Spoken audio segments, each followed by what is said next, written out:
नाति पनाति जति जे नाता छ। अब यसमा धेरै कुरा कुमारले भनिसक्नु थाल्यो। अब के हुँदो रहेछ भने सबैले हस्तेमा मिसिएको क्रियाशीलता हुने रहेछ। हामीले अलिकति ढिलो गऱ्यौँ, किन गऱ्यौँ भन्दा प्राविधिक कुरो रहेछ। अब जग्गा पास गरेर ल्याउँ नल्याइकन गरौँ भन्दा विश्वासको सङ्कट। जग्गा पास गरेर ल्याइसक्यो, त्यो संस्था दर्ता गराइसक्यो। अब त्यहाँ कति सक्छौँ एउटा कटेरो बनाउने के बनाउने र सदस्यता बनाउने विषयमा चाहिँ अलिकति अग्रसर भयौँ र सबैले हामीसँग पैसा छैन, कमै छ। अलिअलि बाहिर जाने हाम्रा सन्तानहरूलाई, आफन्तहरूलाई यस्तो यस्तो छ कि सहयोग गर भनेर चाहिँ यसो फोन मार्फत यहाँहरूले राखिदिनु हुनेछ भन्ने आशा राख्दछु।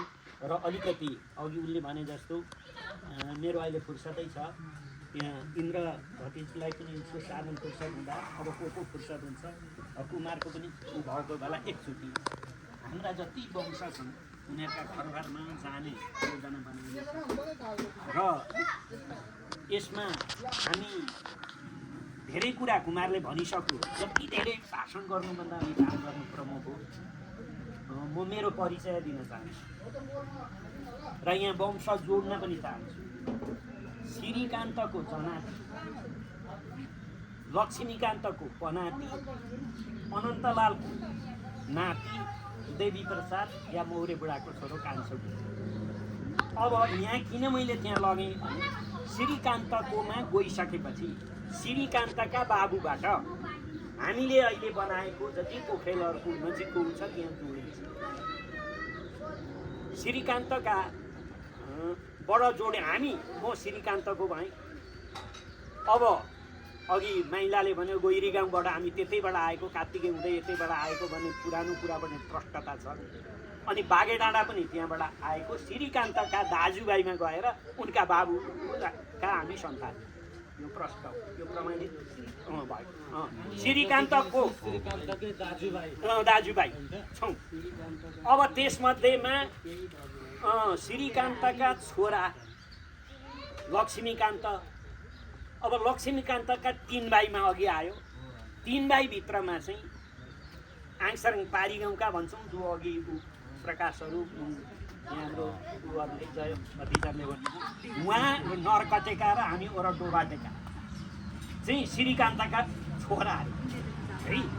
अब हामी चाहिँ पर गैरी गाउँका, बागेडाँडाका, सारन्तका र पर के अरे हाम्रो पर त गैरी गाउँकै भइगयो कार्तिकेका भनेको चाहिँ त्यहाँ गएपछि हामी सबै जोडिन्छौँ है। अब हाम्रो के थियो भन्दा अघि दिल्लीले पनि भन्दै थियो, पहिली सङ्ख्या थोरै हुँदा त्यो सबै एकै ठाउँमा भेला भएर गोडतोड गर्ने, क्रिया गर्ने, मलामी जाने।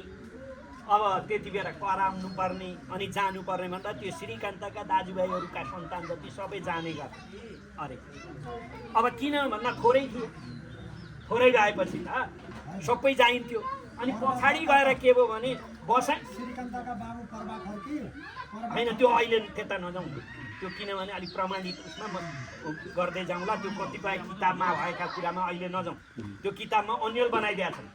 के अन्यल बनाइदिएको छन् भने कसले पढेछ अनि हाम्रा यहाँ दाईहरूलाई भतिजा पर्दा रहेछन् भनेर यहाँ अन्थारे दाईहरूलाई त्यसको लेखिएको छ। त्यहाँ म प्रमाणिक कुरा गर्दैछु है, नजाउँ अहिले नजाउँ हामी। अनि मैले के भन्न खोजेको भने यसको सार कुरो चाहिँ किन मैले त्यहाँ गइनँ भन्दाखेरि बागेडाँडामा बस्नेले तपाईँहरूको पुर्खा जोड्दै श्रीकान्तका दाजुभाइ र उसको बाबुमा जोड्नु हेर्नु है।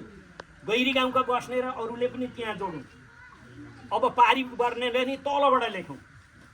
त्यसो गर्दा कोही छुट्दैन, सत्य आउँछ। अनि एउटा पुस्तिका पनि बनाउँ होइन। अनि हामीले हरेक काम गर्दा त्यहाँ जाउँ। किन हामी अहिले जागरण हुनु पर्यो भन्दाखेरि हिजो त्यो गुहारी र पारी गरेर 1 दिन लाग्थ्यो। अस्ति पोहोर कि कहिले हाम्रो जेठी भाउजू सारन्तामा मानुचामा लिएर जाँदा 3 दिन लाग्यो। अनि त्यो आते जाते टाढा भयो। दाजुभाइ के भयो त भन्दा जस्तो ती भनौँ न, यता बागेडाँडा हामी र पारी गाउँको नजिक भयौँ किनभने बसोबासको कारण। गैरी गाउँ अलिक टाढा भयो, फेरि जोड्यौँ। अब बसै सर्दै आएपछि त 1 घन्टामा त बिर्तामोड पुगिन्छ है। अनि त्यसैले त्यो पनि भएको हो। र अब हामीले अर्को एउटा ठुलो समस्या यो रहेछ। किन सङ्गठित जनतन्त्र सबैभन्दा यो त बागेडाँडाको भान्जो अरे, यो त गैरीजनको भान्सी अरे, यो डोबाटेको भान्जा। हाम्रा भाना भान्जा र सन्तान मित्र बिहा हुने स्थिति भयो हेर्नु है, कति खराब बन्दैछ। त्यसैले हामी यसरी सङ्गठित गरेर त्यो खोजेनौँ। सबैले नम्बर हाल्दा खोज्यो। कुमारले भन्यो कति नम्बरको भन्छ, आङ्गनबाडीको संस्था छ, हिजो अस्ति भीष्मराजलाई बधाई दिँदा यति नम्बरको पुस्ताको भन्दै बधाई दिन्छन्। हाम्रो नातै छैन है। टाढा ठाउँ गयो भने उमेरमा जेठो छ अनि बाबन्दी हो, भतिजो हो कि काका है। अनि यस्तो अवस्था भयो, यसलाई पनि निराकरण गरौँ। र हाम्रो अहिले आर्थिक अवस्था पनि के भएको छ भने हामी अघि भन्यौँ 40 जनाको वरिपरि सदस्य भएका छन्। त्यसको त्यो पैसा सैसा पनि कलेक्सन भएको छ। त्यो ठ्याक्कै त्यहाँ जस्ता तस्तै छ, खर्च भएको त्यहाँ भएकै छ। अनि त्यहाँ एउटा टहरो बनाऊँ, अघि उसले सबै कुरा बताइसकेको छ होइन। त्यसैले हाम्रो यो कार्यक्रमलाई निरन्तरता दिउँ।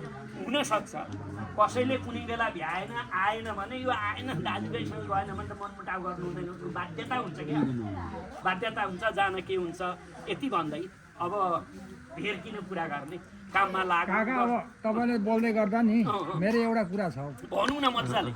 के गर्नु भने नि हामीले त्यो अघि जति कुमार भाइले भनेको एकदमै उठाउने कुरा छँदैछ होइन। हामीले प्रत्येक गोडधुप गर्दाखेरि हाम्रै कोषमा जम्मा हुने गरी प्रत्येक व्यक्तिले 200 को दरले जम्मा गर्ने गर्नु हुन्छ। त्यो पनि राम्रो कुरा हो। कसैलाई बोझ पनि पर्दैन, 200 को दरले जम्मा गरौँ। हामीले त्यही कोषमा सञ्चालन गर्दा पनि भयो। अनि 200 आखिरी हाम्रो काम हुन्छ, बोझ पनि हुँदैन। यो अब यसका चाहिँ सबै नै दिमागबाट निकाल्नु। 200 को दरले गर्दा कसैलाई पिरमार्का पर्दैन। त्यस्तै के उपायबाट हुन्छ त होइन।